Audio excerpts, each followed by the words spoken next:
Comment choisir le bon candidat? Quel chef voulez-vous? Quel chef méritez-vous? Sachant que le retour du Christ est imminent, vous devez choisir entre César et le Christ. Pour ceux qui ne connaissent pas l'enseignement du candidat Jésus-Christ, voici un récapitulatif de son programme qui sera appliqué lors de son retour, comparé avec celui du candidat César qui dirige le monde. Le Christ a dit « Heureux les insatisfaits en spiritualité, car le royaume des cieux leur appartient. Heureux ceux qui pleurent, car ils seront consolés. Heureux ceux qui sont doux, car ils hériteront de la terre. Heureux ceux qui ont faim et soif de justice, car ils seront rassasiés. Heureux les miséricordieux, car miséricorde leur sera faite. Heureux ceux qui sont purs de cœur, car ils verront Dieu. Heureux ceux qui procurent la paix, car ils seront appelés fils de Dieu. Heureux ceux qui sont persécutés à cause de la justice, car le royaume des cieux leur appartient. Heureux serez-vous lorsque vous serez outragés, et qu'on vous persécutera, et qu'on dira, en mentant, toute espèce de mal contre vous à cause de moi. Réjouissez-vous et exultez, car votre récompense est grande dans les cieux, car on a persécuté ainsi les prophètes qui ont été avant vous. César a dit « L'Empire romain ne veut pas des spirituels, qu'ils soient mis aux frontières pour protéger l'Empire.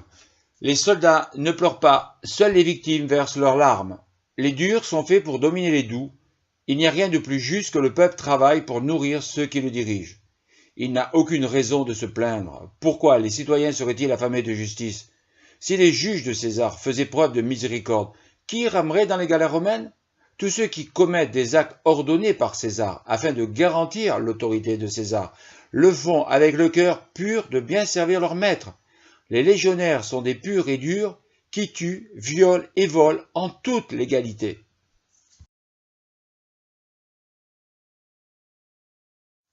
On ne peut rien leur reprocher. Les impositions sous toutes leurs formes ne peuvent exister que si le libre arbitre est aboli. Les soldats doivent pouvoir imposer et abuser des vaincus tant et plus afin que leurs désirs soient pleinement satisfaits. Il est primordial que le moral des troupes soit toujours au plus haut. À quoi serviraient les légions de César si elles étaient formées pour semer la paix? Que ceux qui procurent la paix soient envoyés dans les pays à conquérir afin qu'ils désarment les belligérants et ensuite envoyer les légions pour qu'elles imposent la paix romaine. Le Christ a dit « Personne ne peut servir deux maîtres, car ou il haïra l'un et aimera l'autre, ou il s'attachera à l'un et méprisera l'autre. Vous ne pouvez servir Dieu et le Dieu de la richesse. » César a dit « Vous ne pouvez servir que César, car il n'y a pas d'autre Dieu que César. » Le Christ a dit, et Jésus, en le voyant devenu si triste, dit combien il est difficile pour ceux qui ont des richesses d'entrer dans le royaume de Dieu. Car il est plus facile à un chameau de passer par un trou d'aiguille qu'à un riche d'entrer dans le royaume de Dieu. César a dit « Les riches ne veulent pas du royaume de Dieu, où tous les hommes sont égaux. Ils veulent des esclaves et ils font tout ce qui est nécessaire pour empêcher les esclaves de sortir de leur monde. » Le Christ a dit « Cherchez premièrement le royaume de Dieu et sa justice, et toutes ces choses vous seront ajoutées. » César a dit « Quiconque recherchera le royaume de Dieu sera considéré comme un hors-la-loi et un ennemi de l'État. » Le Christ a dit « Ne jugez point, afin que vous ne soyez point jugés. Car on vous jugera du jugement dont vous jugez, et l'on vous mesurera avec la mesure dont vous mesurez. Pourquoi vois-tu la paille qui est dans l'œil de ton frère, et n'aperçois-tu pas la poutre qui est dans ton œil? Ou comment oses-tu dire à ton frère, laisse-moi ôter la paille de ton œil, toi qui as une poutre dans le tien? Hypocrite, ôte premièrement la poutre de ton œil, et alors tu verras clair pour ôter la paille de l'œil de ton frère. César a dit César a tous les droits comme celui de juger tous les hommes. La justice de César est à deux vitesses.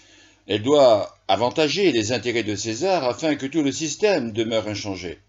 César peut prendre ce qui est à autrui, mais autrui ne peut prendre ce qui est à César. Malheur à celui qui voudrait changer les institutions de César. Le Christ a dit « Demandez et il vous sera donné. Cherchez et vous trouverez. Frappez et il vous sera ouvert. Car quiconque demande reçoit, et celui qui cherche trouve.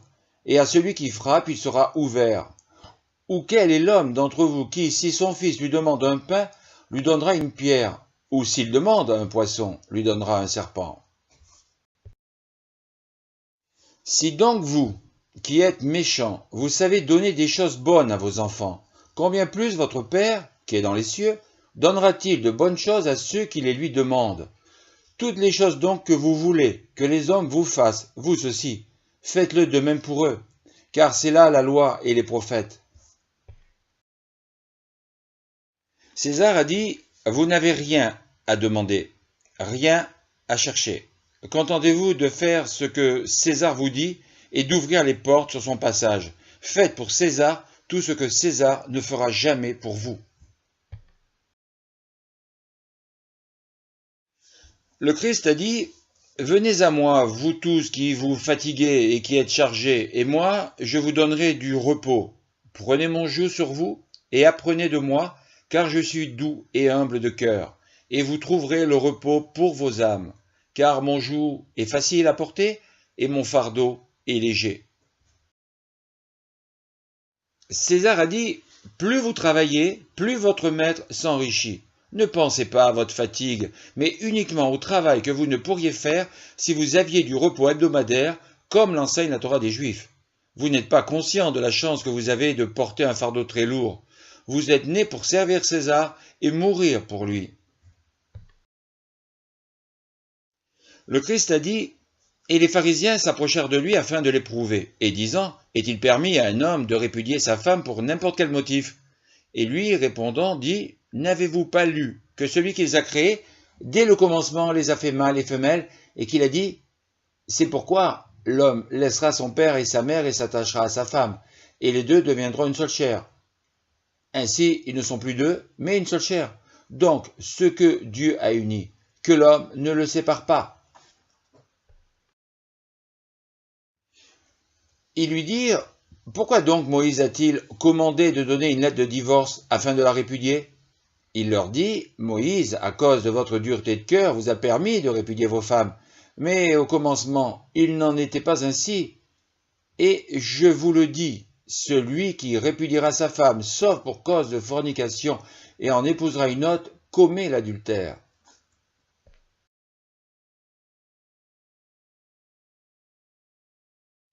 César a dit, pour régner, il faut diviser et affaiblir le peuple. Et pour diviser le peuple, il faut casser les familles unies. Pour affaiblir, il faut contaminer, afin de rendre dépendant le peuple. Une famille unie est saine et forte, tandis qu'une famille divisée et malade est faible.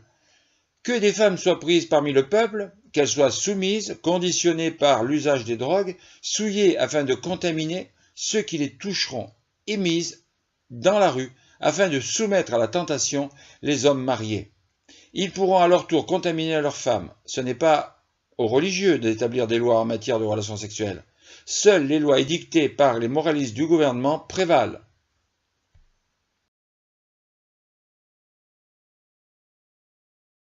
Le Christ a dit, ainsi les derniers seront premiers et les premiers seront derniers.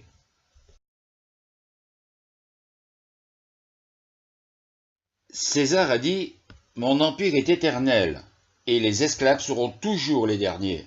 Et tous ceux qui enseignent une autre vérité que celle de César devront être persécutés et exterminés, et leur enseignement détruit et remplacé par une contrefaçon afin de ne pas nuire aux intérêts de ceux qui dirigent.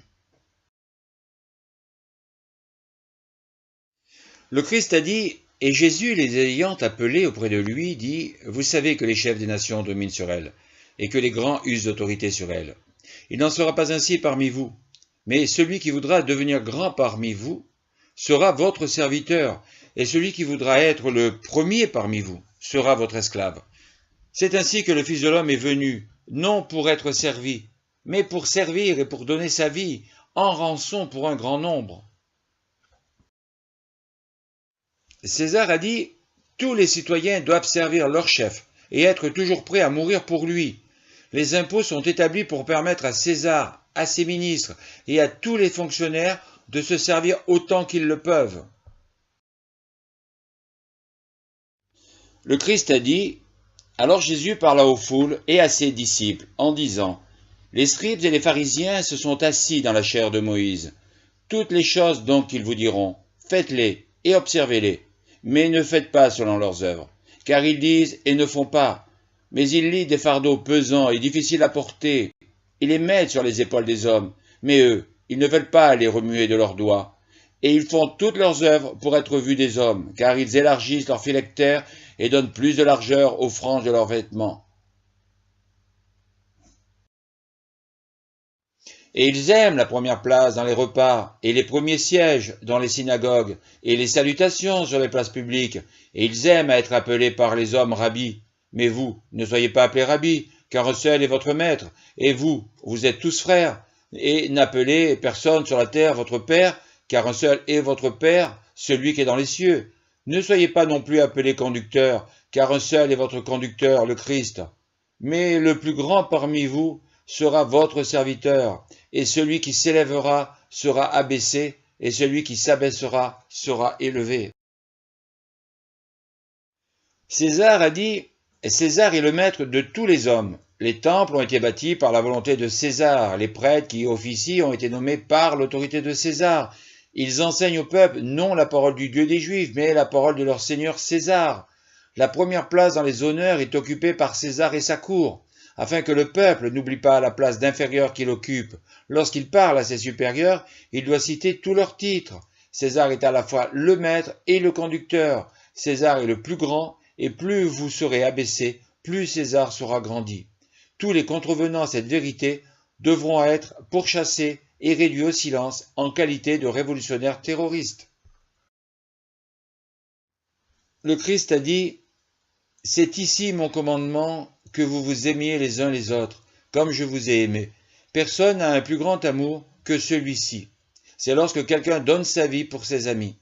Vous êtes mes amis si vous faites tout ce que moi je vous commande.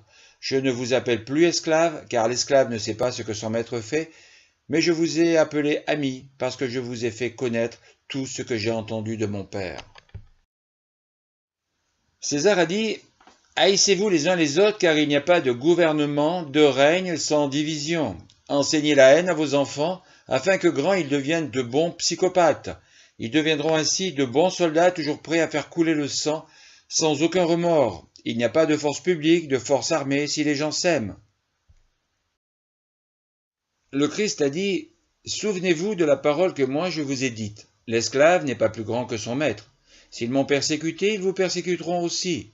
S'ils ont gardé ma parole, ils garderont aussi la vôtre. »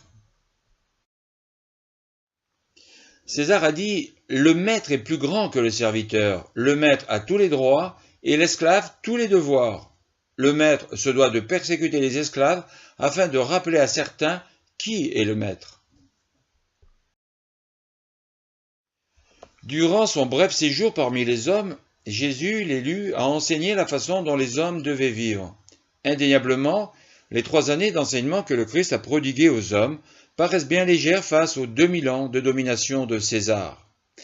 Les quelques paroles citées en référence ne représentent qu'une infime partie de cet enseignement. Et il y a aussi beaucoup d'autres choses que Jésus a faites, lesquelles, si elles étaient écrites une à une, je ne pense pas que le monde même pourrait contenir les livres qui seraient écrits. 2 candidats, 2 enseignements, 2 routes bien distinctes, et selon que vous préférez les paroles de César ou celles du Christ, soit vous vous cacherez dans les trous de la terre, soit vous vous redresserez à l'arrivée imminente de l'élu. Vous avez vu les conséquences de l'enseignement de César durant ces 2000 ans. Ceux qui sont pour, continuez vos manières d'agir. Ceux qui sont contre, si vous voulez le changement, commencez par changer dans vos actes tout ce qui est contraire à l'enseignement du Christ. Vous hésitez, vous ne savez pas vers qui vous tournez. Il faut faire un choix, car votre avenir en dépend. Vous aimez le monde dans lequel vous vivez et vous voulez y rester. Alors vous serez détruit avec lui. Vous n'aimez pas le système de vie que la racaille dirigeante vous impose, alors quittez-le. Opposez-vous à tout ce qu'on vous impose, et lorsque le Christ le détruira, vous serez parmi les vivants. Je vous laisse réfléchir à votre avenir en vous donnant 2 phrases du Christ sur lesquelles vous pouvez longuement méditer.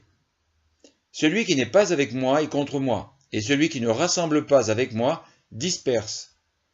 Ainsi, parce que tu es tiède et que tu n'es ni bouillant ni froid, je vais te vomir de ma bouche.